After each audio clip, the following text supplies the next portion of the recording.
Hello friends, welcome to Fantasy Guru Tamil YouTube channel.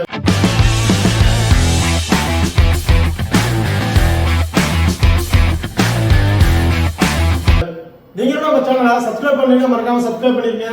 பக்கத்துல bell icon touch பண்ணி all கொடுங்க. நம்ம போடக்கூடிய வீடியோக்களை உடனுக்குடன் பாருங்க. இன்னைக்கு இந்த வீடியோல Delhi capital and Sunrisers Hyderabad இந்த ரெண்டு டீமோட பிளேயர் ஸ்டாட்ஸ் பத்தி தாங்க பார்க்க போறோம். பிளேயர் ஸ்டாட்ஸ் தான் ஒண்ணும் இல்ல, அதாவது head to head record, venue record and recent ஃபார்ம்ல எப்படி இருக்காங்க அப்படிங்கறத தான் பார்க்க போறோம். ஓகே, ரெண்டு டீமோட பிளேயர் ஸ்டாட்ஸ் பார்க்கிறதுக்கு முன்னாடி இந்த மேட்ச் என்னைக்கு நடக்குது, எங்க நடக்குது அப்படிங்கறத வந்து பார்ப்போம். இந்த மேட்ச் வந்து பாத்தீங்கன்னா 20ஆம் தேதி வந்து நடக்க இருக்குதுங்க. டைமிங் இரவு 7:30 மணிக்கு வந்து இந்த மேட்ச் வந்து நடக்குது. ஓகே, இந்த மேட்ச் எங்க நடக்குது அப்படின்னு பார்த்தோம்னா அருண் ஜேட்லி ஸ்டேடியம் டெல்லியில தாங்க இந்த மேட்ச் வந்து நடக்க இருக்குது. ஓகே, நீங்க இன்னும் நம்ம டெலிகிராம் சேனல்ல ஜாயின் பண்ணலைன்னா மறக்காம ஜாயின் பண்ணிக்கங்க. லாஸ்ட் half an hourல grand league and small league ஒரு டெமோ டீம் வந்து கொடுத்துட்டு இருக்கோம். அது மட்டும் இல்லாம லாஸ்ட் half an hourல வந்து பாத்தீங்கன்னா பிச்சோட ரிப்போர்ட் வந்து கொடுப்பாங்க. அதுவும் நம்ம டெலிகிராம்ல அப்டேட் பண்ணிட்டு இருக்கோம். பிளேயிங் லெவல் யார் யார் இருக்கா அப்படிங்கறதும் சொல்லிட்டு இருக்கோம். அது லாஸ்ட் half an hourல டாஸ் பண்ணதுக்கு அப்புறம் ரெண்டு டீமோட பிளேயிங் லெவல்ல யார் யார் இருக்காங்க, ஏதாச்சும் மாற்றம் இருக்கா அப்படிங்கறதும் சொல்லிட்டு இருக்கோம். சோ மறக்காம நம்ம டெலிகிராம் சேனல்ல வந்து ஜாயின் பண்ணிக்கங்க. டிஸ்கிரிப்ஷன்ல லிங்க் இருக்கு. நீங்க இன்னும் நம்ம ஃபோக்கஸ் லெவல் ஆப்ல வந்து ஜாயின் பண்ணலைனா மறக்காம ஜாயின் பண்ணிக்கங்க. டிஸ்கிரிப்ஷன்ல லிங்க் இருக்கு. இன்னைக்கு வந்து பாத்தீங்கன்னா FG இந்த ஆப் வந்து பாத்தீங்கன்னா ஸ்மால் லீக் நீங்க ப்ளே பண்ணும்போது ரொம்ப ரொம்ப ரொம்ப யூஸ்ஃபுல்லான ஆப்பா இருக்குங்க. ஏன்னு கேட்டீங்கன்னா மத்த ஆப்பை கம்பேர் பண்ணும்போது இந்த ஆப்ல பாத்தீங்கன்னா இன்வெஸ்ட்மென்ட் பண்ற பணம் வந்து பாத்தீங்கன்னா ரொம்ப ரொம்ப கம்மியான மணியா தாங்க இருக்கும்.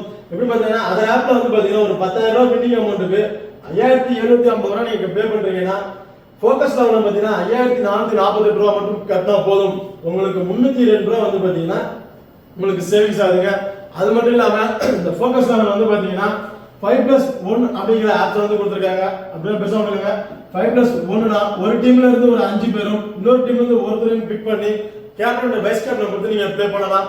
அது மட்டும் இல்லாம 10+1 ஆப்ஷன் இருக்கு. எல்லா ஆப் மாதிரியும் 7+4ங்கிற ஆப்ஷனும் வந்து இருக்கு.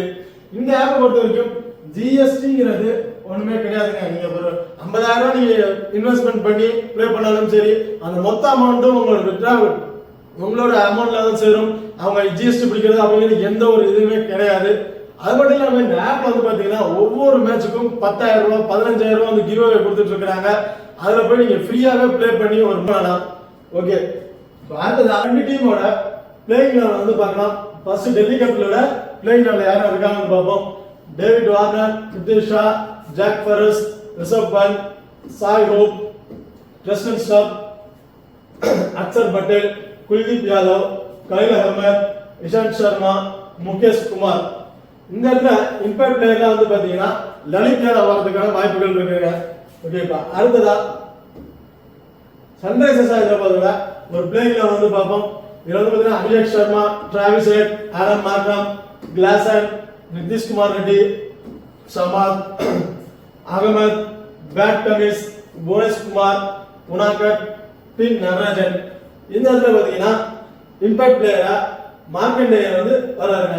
ஓகேப்பா, அடுத்ததா ரெண்டு டீமோட பிளேயர் ஸ்டாட்ஸ் வந்து பார்க்கலாம். ஃபர்ஸ்ட் டெல்லி கேபிட்டலோட பிளேயர்ஸோட ஸ்டாட்ஸ் வந்து பார்ப்போம். இது வந்து பாத்தீங்கன்னா பிரித்திஷ் ஷாவோட ஹெட் டு ஹெட் ரெக்கார்ட் வந்து பார்த்தோம்னா 26ங்கிறத ஆவரேஜா வந்து வச்சிருக்காருங்க. 8 மேட்சை ப்ளே பண்ணி 211ங்கிற ரன் வந்து எடுத்திருக்காரு. அதே ஃபர்ஸ்ட் இன்னிங்ஸை பார்த்தோம்னா 28ங்கிறத ஆவரேஜா வச்சிருக்காரு. செகண்ட் இன்னிங்ஸ்ல 23ங்கிறத ஆவரேஜ் வச்சிருக்காரு. ரெண்டுமே ஒரு டீசென்டான ஒரு ஆவரேஜ் ஸ்கோர் தான் வச்சிருக்காரு. ஓகே, அப்ப வெனு வந்து பார்த்தோம்னா 22ங்கிறத ஆவரேஜா வச்சிருக்காரு. 18 மேட்சை ப்ளே பண்ணி 404ங்கிற ரன் வந்து எடுத்திருக்காருங்க. அது ஃபர்ஸ்ட் இன்னிங்ஸை பொறுத்த வரைக்கும் 22ங்கிறத ஆவரேஜா வச்சிருக்காரு. செகண்ட் இன்னிங்ஸ்ல 30ங்கிறத ஆவரேஜ் வச்சிருக்காரு. மோஸ்ட்லி வெனுவை பொறுத்த வரைக்கும் செகண்ட் இன்னிங்ஸ்ல ஒரு நல்ல ஒரு ஆவரேஜ் வச்சிருக்காரு. ரீசன்ட் ஃபார்ம் வந்து பார்த்தோம்னா ஒரு நல்ல ஃபார்ம்ல தாங்க இருக்காரு. ஒரு 3 மேட்ச்ல 25+ ரன்னுக்கு மேல எடுத்திருக்காரு. அடுத்ததா David Warner head to head record வந்து பார்த்தோம்னா 121ங்கிற ரன் வந்து எடுத்திருக்காரு 5 மேட்சை ப்ளே பண்ணி. இதுல ஃபர்ஸ்ட் இன்னிங்ஸை பொறுத்த வரைக்கும் ஒரு 2 மேட்ச்ல தாங்க ஒரு 20+ ரன்னுக்கு மேல எடுத்திருக்காரு. அதுல ஒரு மேட்ச்ல ஒரு 90+ ரன் வந்து எடுத்திருக்காரு ஹெட் டு ஹெட் பொறுத்த வரைக்கும். வெறும் எடுத்துக்கிட்டோம்னா 33ங்கிறத ஆவரேஜா வச்சிருக்காரு. 38 மேட்சை ப்ளே பண்ணி 1132 ரன் வந்து எடுத்திருக்காருங்க. வெனு பொறுத்த வரைக்கும் ரொம்ப ரொம்ப சூப்பரான ரெக்கார்ட் வச்சிருக்காரு. ஃபர்ஸ்ட் இன்னிங்ஸா இருக்கட்டும், செகண்ட் இன்னிங்ஸா இருக்கட்டும், ஒரு நல்ல ரெக்கார்ட் வச்சிருக்காரு வெனுல. அடுத்ததா ஜாக் ஃபாரஸ். ஜாக் ஃபாரஸ் வந்து ஹெட் வெட்டா இருக்கட்டும், வெனுவா இருக்கட்டும், இதாங்க அவருக்கு வந்து ஃபர்ஸ்ட் மேட்ச் இப்பதான் வந்து ஆட வராரு. ரீசன்ட் ஃபார்ம் பாத்தீங்கன்னா ஒரு நல்ல ஒரு ஃபார்மா தான் இருக்காரு. விளையாண்ட ஒரு 3 மேட்ச்லயுமே 20+ ரன் வரைக்கும் எடுத்திருக்காரு. அடுத்ததா ரிஷப் பண்ட். ரிஷப் பண்டோட ஹெட் வெட் ரெக்கார்ட் வந்து பார்த்தோம்னா 45ங்கிறத ஆவரேஜா வச்சிருக்காரு. ஹெட் வெட்டை பொறுத்த வரைக்கும் 40 ரொம்ப சூப்பரான ரெக்கார்ட் வந்து வச்சிருக்காருங்க. 15 மேட்சை பிளே பண்ணி 402ங்கிற ரன் வந்து எடுத்திருக்காரு. அது ஃபர்ஸ்ட் இன்னிங்ஸா இருக்கட்டும், செகண்ட் இன்னிங்ஸா இருக்கட்டும், ரொம்ப ரொம்ப ரொம்ப சூப்பரான ரெக்கார்ட் ஹெட் வெட்ல வச்சிருக்காரு. வெனுல வந்து பாத்தீங்கன்னா 39ங்கிறத வந்து பாத்தீங்கன்னா ஆவரேஜா வந்து வச்சிருக்காரு. ரீசன்ட் ஃபார்ம் ரொம்ப ரொம்ப ரொம்ப சூப்பரா இருக்குங்க. மஸ்ட் எவர்லாம் ஒரு கேப்டன் வைஸ் கேப்டன் கொடுத்து நீங்க ட்ரை பண்ணி பாருங்க. அடுத்ததா சாய்ஹோப். சாய்ஹோப் எடுத்துட்டோம்னா ஹெட்வர்டா இருக்கட்டும், வெனுவா இருக்கட்டும், இதாங்க அவருக்கு வந்து ஃபர்ஸ்ட் மேட்ச். இதுக்கு முன்னாடி அவங்க விளையாடல. ரீசன்ட் ஃபார்ம் பாத்தீங்கன்னா ஒரு மேட்ச்ல தாங்க ஒரு 25+ ரன் எடுத்திருக்காரு. மற்ற பெருசா எதுவும் பர்ஃபார்மன்ஸ் இல்ல. அது trust and stop. Trust and stop வந்து பொறுத்த வரைக்கும் ஹெட்வர்டா இருக்கட்டும், வெனுவா இருக்கட்டும், கொஞ்சம் ஒஸ்டா தாங்க இருக்காரு. ஒரு மேட்ச் ப்ளே பண்ணிருக்காரு, பெருசா எந்த ஒரு ரன் எடுக்கல. பட் ரீசன்ட் ஃபார்ம்ல ரொம்ப ரொம்ப சூப்பரா இருக்காருங்க. மினிமம் 30+ ரன் வந்து எடுத்துட்டு இருக்காரு. பவுலிங் போட்டாருன்னா 2 விக்கெட் தராரு. லாஸ்ட் மேட்ச்ல நல்லா விக்கெட்டும் எடுத்து பேட்டிங்கும் பண்ணாரு.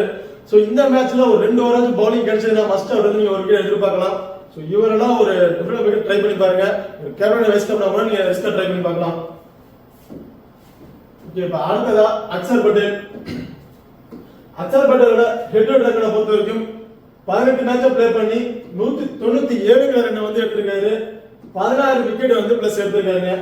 ஃபர்ஸ்ட் இன்னிங்ஸை பொறுத்த வரைக்கும் 4 மேட்சை பிளே பண்ணி 107 ரன்னும் பிளஸ் 7 விக்கெட்டும் எடுத்திருக்காருங்க. 10 மேட்சை பிளே பண்ணி. செகண்ட் இன்னிங்ஸை பொறுத்த வரைக்கும் 8 மேட்சை பிளே பண்ணி 90 ரன் எடுத்திருக்காரு. அது மட்டும் இல்லாம 8 மேட்சை பிளே பண்ணி 9 விக்கெட்டும் எடுத்திருக்காருங்க. வெனுவை பொறுத்த வரைக்கும் 19 மேட்சை பிளே பண்ணி 357 ரன் எடுத்திருக்காரு. பிளஸ் 15 விக்கெட்டும் எடுத்திருக்காருங்க. சோ ஹெட் வெட்டா இருக்கட்டும், வெனுவா இருக்கட்டும், ஒரு ரீசன்டான ரெக்கார்ட் வந்து வச்சுட்டு வராரு. பாத்தீங்கன்னா குல்தீப் யாதவோட ஹெட் வெட் ரெக்கார்ட் வந்து பார்த்தோம்னா 13 மேட்சுக்கு 12 விக்கெட் வந்து எடுத்திருக்காருங்க. ஃபர்ஸ்ட் இன்னிங்ஸா இருக்கட்டும், செகண்ட் இன்னிங்ஸா இருக்கட்டும், ரொம்ப சூப்பராகவே ரெக்கார்ட் வச்சிருக்காரு ஹெட் வெட்டை பொறுத்த வரைக்கும்.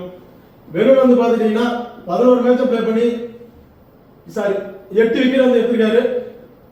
ஃபர்ஸ்ட் இன்னிங்ஸ்ல 8 மேட்சுக்கு 6 விக்கெட்டும், செகண்ட் இன்னிங்ஸ்ல 3 மேட்சுக்கு 2 விக்கெட் வந்து எடுத்திருக்காரு.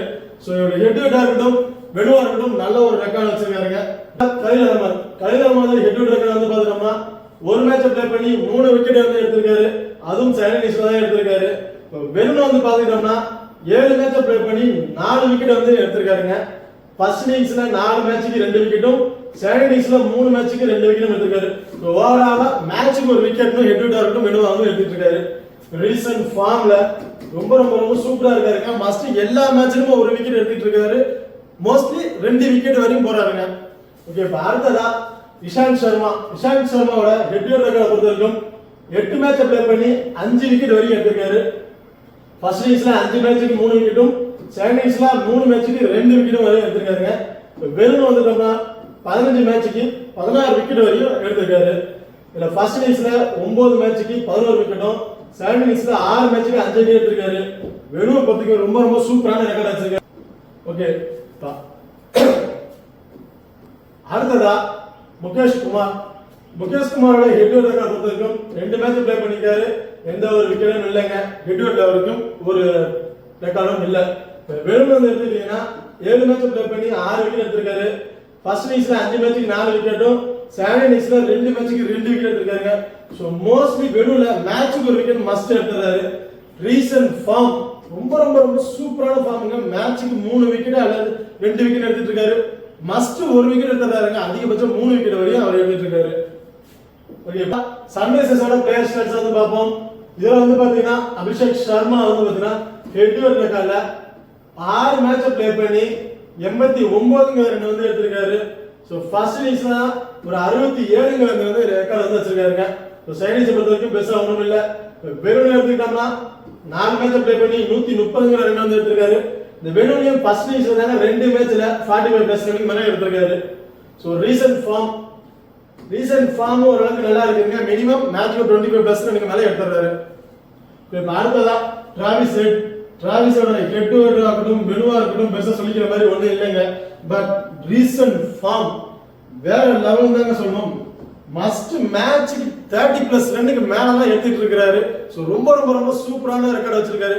பட் இதே ரெக்கார்ட் இந்த மேட்ச்ல வைப்பாரா அப்படின்னா ஒரு கேள்விக்குறி தாங்க. சோ இவருக்கு மேல எனக்கு ஒரு கொஞ்சம் டவுட்டா தான் இருக்கு. சோ இதே ரெக்கார்ட் வைப்பாராங்கிறது ஒரு கேள்விக்குறி தான். மினிமம் இவர்கிட்ட இருந்து ஒரு 20+ ரன் வரை இங்க எதிர்பார்க்கலாம். ஓகே, இப்ப அடுத்ததா சரி இப்ப அடுத்ததா வந்து பார்த்தோம்னா ஆடம் மார்க்கம் ஹெட் டு ஹெட் வந்து பார்த்தோம்னா 3 மேட்ச் ப்ளே பண்ணி 53ங்கிற ரன் எடுத்திருக்காரு. அது 7 இன்னிங்ஸ்ல தான் ஒரு 40+ ரன் வந்து எடுத்திருக்காரு. வெனுல வந்து பாத்தீங்கன்னா பெருசா சொல்லிக்கிற மாதிரி ஒண்ணும் இல்ல. ரீசன்ட் ஃபார்ம் ரொம்ப ரொம்ப சூப்பரா இருக்கு. மேட்ச்க்கு மஸ்ட் 25+ ரன் வரை எடுத்துறாரு. ஓகே, அடுத்ததா கிளாசனோட ஹெட் டு ஹெட் ரெக்கார்ட் வந்து பார்த்தோம்னா 3 மேட்ச் ப்ளே பண்ணி 87ங்கிற ரன் வந்து எடுத்திருக்காரு. அது ஃபர்ஸ்ட் இன்னிங்ஸ்ல 53ங்கிற ரன்னும் செகண்ட் இன்னிங்ஸ்ல 31ங்கிற ரன் வந்து எடுத்திருக்காருங்க. இப்போ வெறும் வந்து எடுத்துக்கிட்டோம்னா 2 மேட்ச் ப்ளே பண்ணி 56ங்கிற ரன் எடுத்திருக்காரு. வெறுட ஃபர்ஸ்ட் இன்னிங்ஸ்ல தான் ஒரு 50+ ரன் வந்து எடுத்திருக்காரு. சோ ஹெட் டு ஹெட்டா இருக்கட்டும் வெனுவா இருக்கட்டும் ஃபர்ஸ்ட் இன்னிங்ஸ் இருக்கும்போது நல்ல ஒரு ரெக்கார்ட் வந்து வச்சிருக்காருங்க. பட் ரீசன்ட் ஃபார்ம் வந்து பாத்தீங்கன்னா ரொம்ப ரொம்ப ரொம்ப சூப்பரா இருக்கு. அடுத்ததா நிதிஷ்குமார் ரெட்டி வந்து பாத்தீங்கன்னா ஹெட் டு ஹெட்டா இருக்கட்டும் வெனுவா இருக்கட்டும் எந்த ஒரு பெர்ஃபார்மன்ஸ் இல்ல. இது அவருக்கு வந்து first match. But recent form வந்து பாத்தீங்கன்னா 64 ரன் எடுத்திருக்காரு, ஒரு விக்கெட் எடுத்திருக்காரு, 14 60. சோ மோஸ்ட்லி ஒரு 2 மேட்ச் ஒரு 50+ ரன் வந்து எடுத்திருக்காருங்க. அடுத்ததா அப்துல் சமாதோட ஹெட் டு ஹெட் பொறுத்த வரைக்கும் 5 மேட்ச் ப்ளே பண்ணி 101 ரன் வந்து எடுத்திருக்காரு. ஃபர்ஸ்ட் இன்னிங்ஸ்ல 2 மேட்ச்ல 25+ ரன் எடுத்திருக்காரு. செகண்ட் இன்னிங்ஸ்ல ஒரு மேட்ச்ல 30+ ரன் வந்து எடுத்திருக்காரு. சோ செகண்ட் இன்னிங்ஸ் பொறுத்த வரைக்கும் ஒரு நல்ல ரெக்கார்ட் வச்சிருக்காரு. வெனுவ எடுத்துக்கிட்டோம்னா 2 மேட்ச் ப்ளே பண்ணி 38ங்கிற ரன் வந்து எடுத்திருக்காரு. அது ஃபர்ஸ்ட் இன்னிங்ஸ்ல ஒரு 25+ ரன் வந்து எடுத்திருக்காரு. சோ ரெண்டுலயுமே ஒரு ஆவரேஜான ஸ்கோர் தான் வச்சிருக்காரு. அடுத்ததா வந்து பாத்தீங்கன்னா Shahbaz Ahmed head to head record பொறுத்த வரைக்கும் 4 மேட்ச் ப்ளே பண்ணி 53ங்கிற ரன் வந்து எடுத்திருக்காரு. அதுல ஃபர்ஸ்ட் இன்னிங்ஸ்ல 20+ ரன் வந்து எடுத்திருக்காரு. 2 மேட்ச்ல 25+ ரன் வந்து எடுத்திருக்காரு. இது செகண்ட் இன்னிங்ஸ் பொறுத்த வரைக்கும் ஸ்கோர் வந்து பெருசா எதுவும் பண்ணலங்க. பட் 3 மேட்ச்ல வந்து பாத்தீங்கன்னா 2 விக்கெட்டுங்கிறத வந்து எடுத்திருக்காரு. வெனுவை பொறுத்த வரைக்கும் ஒன்னும் பெருசா சொல்லிக்கிற மாதிரி இல்ல. அடுத்ததா பேட் கமின்ஸை பொறுத்த வரைக்கும் ஹெட் டு ஹெட் ரெக்கார்ட்ல 4 மேட்ச் ப்ளே பண்ணி 6 விக்கெட் எடுத்திருக்காரு. பேட்டிங் ஆர்டர் வந்தாங்கன்னா 20 ரன் வரையும் எடுக்கிறாங்க. அடுத்ததா ஃபர்ஸ்ட் இன்னிங்ஸ் பொறுத்த வரைக்கும் எந்த ஒரு ரெக்கார்டும் இல்ல. ஹெட் டு ஹெட்ல செகண்ட் இன்னிங்ஸ்ல நல்ல ஒரு ரெக்கார்ட் வச்சிருக்காரு. 2 மேட்ச்க்கு 6 விக்கெட் வந்து எடுத்திருக்காருங்க. ஹெட் டு ஹெட் பொறுத்த வரைக்கும் செகண்ட் இன்னிங்ஸ்ல நல்ல ஒரு ரெக்கார்ட் இருக்குங்க. வெறும் எடுத்துக்கிட்டீங்கன்னா 6 மேட்ச் ப்ளே பண்ணி 9 விக்கெட் வந்து எடுத்திருக்காரு. ஃபர்ஸ்ட் இன்னிங்ஸா இருக்கட்டும் செகண்ட் இன்னிங்ஸா இருக்கட்டும் ரொம்ப ரொம்ப சூப்பரான ரெக்கார்ட் வச்சிருக்காரு. ரீசன்ட் ஃபார்ம்ல வேற லெவல்ல வச்சிருக்காருன்னு சொல்லணும். மேட்ச்க்கு ஒரு விக்கெட் அதிகபட்சம் 3 விக்கெட் வரையும் எடுத்துட்டு இருக்காரு. ஓகே, இப்ப அடுத்தா வந்து பார்த்தோம்னா புவனேஸ்வர் குமாரோட ஹெட் டு ஹெட் ரெக்கார்ட் வந்து பார்த்தோம்னா 21 மேட்ச் ப்ளே பண்ணி 17ங்கிற விக்கெட் வந்து எடுத்திருக்காரு. ஃபர்ஸ்ட் இன்னிங்ஸ் செகண்ட் இன்னிங்ஸ் இருக்கட்டும் மோஸ்ட்லி மேட்ச்க்கு ஒரு விக்கெட் வந்து எடுத்துறாருங்க. வெறும் எடுத்துட்டீங்கன்னா 10 மேட்ச் ப்ளே பண்ணி 13 விக்கெட் எடுத்திருக்காரு. ஃபர்ஸ்ட் இன்னிங்ஸ்ல 5 மேட்ச்க்கு 6 விக்கெட்டும் செகண்ட் இன்னிங்ஸ்ல 5 மேட்ச்க்கு 7 விக்கெட் வந்திருக்காரு. சோ வெனுவை பொறுத்த வரைக்கும் செகண்ட் இன்னிங்ஸ்ல நல்ல ஒரு ரெக்கார்ட் வந்து பாருங்க. Jaydev Unadkat head to head record வந்து பார்த்தோம்னா 10 மேட்ச் ப்ளே பண்ணி 19 விக்கெட் வந்து எடுத்திருக்காரு. ஃபர்ஸ்ட் இன்னிங்ஸா இருக்கட்டும் செகண்ட் இன்னிங்ஸா இருக்கட்டும் ரொம்ப ரொம்ப சூப்பரான ரெக்கார்ட் வச்சிருக்காரு ஹெட் டு ஹெட்ல. வெனும் வந்து பாத்துட்டீங்கன்னா 10 மேட்ச் ப்ளே பண்ணி 15 விக்கெட் எடுத்திருக்காரு. வெனும் ஹெட் டு ஹெட் ரெக்கார்ட் ரொம்ப ரொம்ப சூப்பரான ரெக்கார்ட் வச்சிருக்காரு. இந்த பர்టిక్యులர் வெனுலையும் சரி ஹெட் டு ஹெட்டா இருக்கட்டும். ரீசன்ட் ஃபார்ம் பாத்தீங்கன்னா ஒரு 5 மேட்ச்ல 4 மேட்ச்ல மஸ்ட் விக்கெட் எடுத்திருக்காரு. ஒரு மேட்ச்ல செகண்ட் இருக்கு. பட் இந்த வெனுல நல்ல ஒரு ரெக்கார்ட் வச்சிருக்கனால இவர் ஒரு விக்கெட் எடுக்க வேண்டிய நிறைய இருக்கு இந்த வெனுல. ஓகே, இப்ப அடுத்ததா நடராஜனை பொறுத்த வரைக்கும் ஹெட் டு ஹெட்ல 6 மேட்ச் ப்ளே பண்ணி 5 விக்கெட் எடுத்திருக்காரு. ஃபர்ஸ்ட் இன்னிங்ஸ்ல 3 மேட்ச்க்கு 1 விக்கெட்டும் செகண்ட் இன்னிங்ஸ்ல 3 மேட்ச்க்கு 4 விக்கெட் எடுத்திருக்காரு. செகண்ட் இன்னிங்ஸ்ல ஹெட் டு ஹெட் பொறுத்த வரைக்கும் நல்ல ரெக்கார்ட் வச்சிருக்காரு. வெறும் வந்து பார்த்தோம்னா 2 மேட்ச்க்கு 3 விக்கெட் எடுத்திருக்காருங்க. ஃபர்ஸ்ட் இன்னிங்ஸ்ல 1 மேட்ச்க்கு 1 விக்கெட்டும் செகண்ட் இன்னிங்ஸ்ல 1 மேட்ச்க்கு 2 விக்கெட் எடுத்திருக்காரு. சோ வெனுவை பொறுத்த வரைக்கும் 2 இன்னிங்ஸ்லயுமே வந்து பாத்தீங்கன்னா மேட்ச்க்கு 1 விக்கெட் அதாவது அதிகபட்சம் 2 விக்கெட் வந்து எடுத்துட்டு இருக்காருங்க. ரீசன்ட் ஃபார்ம் வேற லெவல்ல இருக்காருங்க. மேட்ச்க்கு மஸ்ட் ஒரு விக்கெட் எடுத்துறாரு. அதிகபட்சம் 3 விக்கெட் வரையும் எடுத்துறாருங்க. ஓகே, இப்போ அடுத்ததான் வந்து பாத்தீங்கன்னா பிளேயர் பேட்டில். இந்த பிளேயர் பேட்டில் வந்து யார் யாருக்கு பேட்டில் இருக்கும் அப்படிங்கறத வந்து டீடைலா பார்க்கலாம். பிரித்திஷ் ஷா வந்து பாத்தீங்கன்னா பேட் கமின்ஸ் பால்ல வந்து பாத்தீங்கன்னா 20 பால்ல 32 ரன் வந்து எடுத்திருக்காரு. 3 இன்னிங்ஸ்ல ஒரு முறை வந்து விக்கெட் இழந்திருக்காருங்க. உனாகர் கிட்ட வந்து 5 இன்னிங்ஸ்ல ஒரு முறை வந்து விக்கெட் எடுத்திருக்காரு. 20 பாலுக்கு 35 ரன் வந்து எடுத்திருக்காருங்க. அடுத்ததான் டேவிட் வார்னர் பொறுத்த வரைக்கும் மார்க்கம்ட்ட 43 ரன் எடுத்திருக்காரு. 38 பால் போடுச்சு. இதுல வந்து பாத்தீங்கன்னா 4 இன்னிங்ஸ்ல ஒரு முறை வந்து விக்கெட் வந்து இழந்திருக்காருங்க. இப்ப அடுத்ததா ரிஷப் பண்ட் பொறுத்த வரைக்கும் கமின்ஸ்ட 6 இன்னிங்ஸ்ல 3 முறை விக்கெட் இழந்திருக்காரு. 21 பாலுக்கு 20 ரன் தாங்க எடுத்திருக்காரு. சோ இந்த இதுல வந்து பாத்தீங்கன்னா ரிஷப் பந்துக்கும் பேட் கமின்ஸுக்கும் ஒரு பேட்டில் இருக்க நிறைய வாய்ப்புகள் இருக்கு. இப்ப அடுத்ததா வந்து பாத்தீங்கன்னா அபிஷேக் சர்மா பொறுத்த வரைக்கும் அக்ஷர் பட்டேல்கிட்ட 3 இன்னிங்ஸ்ல 2 முறை விக்கெட் எடுத்திருக்காருங்க. 8 பாலுக்கு 6 ரன் தான் அடிச்சிருக்காரு. அடுத்ததா குல்தீப் யாதவ் கிட்ட 2 இன்னிங்ஸ்ல ஒரு முறை விக்கெட் எடுத்திருக்காரு. கலில் அகமது கிட்ட வந்து பாத்தீங்கன்னா 1 இன்னிங்ஸ்ல ஒரு முறை விக்கெட் எடுத்திருக்காங்க. மோஸ்ட்லி அக்ஷர் பட்டேல் அண்ட் அபிஷேக் சர்மாவுக்கு ஒரு பேட்டில் இருக்க வாய்ப்புகள் இருக்கு. அடுத்ததா டிராவிஸ் ஹெட்டை பொறுத்த வரைக்கும் அக்ஷர் பட்டேல்கிட்ட 4 இன்னிங்ஸ்ல 2 முறை வந்து விக்கெட் எடுத்திருக்காங்க. 39 பாலுக்கு 34 ரன் வந்து எடுத்திருக்காரு. லலித் யாதவ் கிட்ட 2 இன்னிங்ஸ்ல ஒரு முறை வந்து விக்கெட் எடுத்திருக்காரு. 8 பாலுக்கு வந்து 15 ரன் எடுத்திருக்காரு. So Travis head and Lalit Yadav வந்து ஒரு பேட்டில் இருக்க நிறைய வாய்ப்புகள் இருக்கு. ஓகே, இப்போ அடுத்ததா வந்து பார்த்தோம்னா ஆடம் மார்க்ரம் பத்தி பார்ப்போம். ஆடம் மார்க்ரம் அக்ஷர் பட்டேல்கிட்ட 4 இன்னிங்ஸ்ல ப்ளே பண்ணி 2 முறை வந்து விக்கெட் எடுத்திருக்காருங்க. குல்தீப் யாதவ் கிட்ட 9 இன்னிங்ஸ்ல 3 முறை விக்கெட் எடுத்திருக்காரு. கலில் அகமது கிட்ட 2 இன்னிங்ஸ்ல ஒரு முறை வந்து விக்கெட் எடுத்திருக்காருங்க. அது முகேஷ் குமார்கிட்ட 4 இன்னிங்ஸ்ல ஒரு முறை விக்கெட் எடுத்திருக்காரு. லலித் யாதவ் கிட்ட 1 இன்னிங்ஸ்ல ஒரு முறை வந்து விக்கெட் எடுத்திருக்காரு. அடுத்ததா கிளாசன் பொறுத்த வரைக்கும் குல்தீப் யாதவ் கிட்ட 11 இன்னிங்ஸ்ல 2 முறை வந்து விக்கெட் எடுத்திருக்காரு. லலித் யாதவ் கிட்ட 2 இன்னிங்ஸ்ல ஒரு முறை விக்கெட் எடுத்திருக்காரு. லலித் யாதவுக்கும் ஒரு கிளாசனுக்கும் ஒரு பேட்டில் இருக்க வாய்ப்புகள் இருக்கு. அடுத்தது சேஃபான கேப்டன் வைஸ் கேப்டன் யாரை பார்க்கலாம். கிராண்ட் லீக்ல ரிஸ்கான கேப்டன் வைஸ் கேப்டன் யார் யாருங்கிறத டீடைலா பார்ப்போம். Rishabh Pant and Heinrich Klaasen, Travis Head இவங்க 3 பேரும் பாத்தீங்கன்னா சேஃபா ஸ்மால் லீக்ல ட்ரை பண்ணும்போது கேப்டன் அண்ட் வைஸ் கேப்டன் கொடுத்து பாருங்க, ஒரு நல்ல ஒரு பிக்கா இருக்கும். அதே நீங்க வந்து பாத்தீங்கன்னா கிராண்ட் லீக்ல நீங்க ட்ரை பண்றீங்க, இந்த ரிஸ்கா வேணும் அப்படின்னு எதிர்பார்த்தீங்கன்னா Sharma and Pat Cummins, T Natarajan, Jake Fraser and Axar Patel இவங்க 4 பேரை வந்து பாத்தீங்கன்னா ஒரு கேப்டன் அண்ட் வைஸ் கேப்டன் கொடுத்து ட்ரை பண்ணி பாருங்க. ஓகே ஃப்ரெண்ட்ஸ், இந்த வீடியோ வந்து உங்களுக்கு பிடிச்சிருக்குன்னு நம்புறேன். இந்த வீடியோ பிடிச்சிருந்தா லைக் பண்ணுங்க, ஷேர் பண்ணுங்க அண்ட் சப்ஸ்கிரைப் பண்ணுங்க. இந்த வீடியோவை பத்தி ஏதாவது கருத்துக்கள் இருந்தா மறக்காம கமெண்ட் பண்ணுங்க. தேங்க்யூ.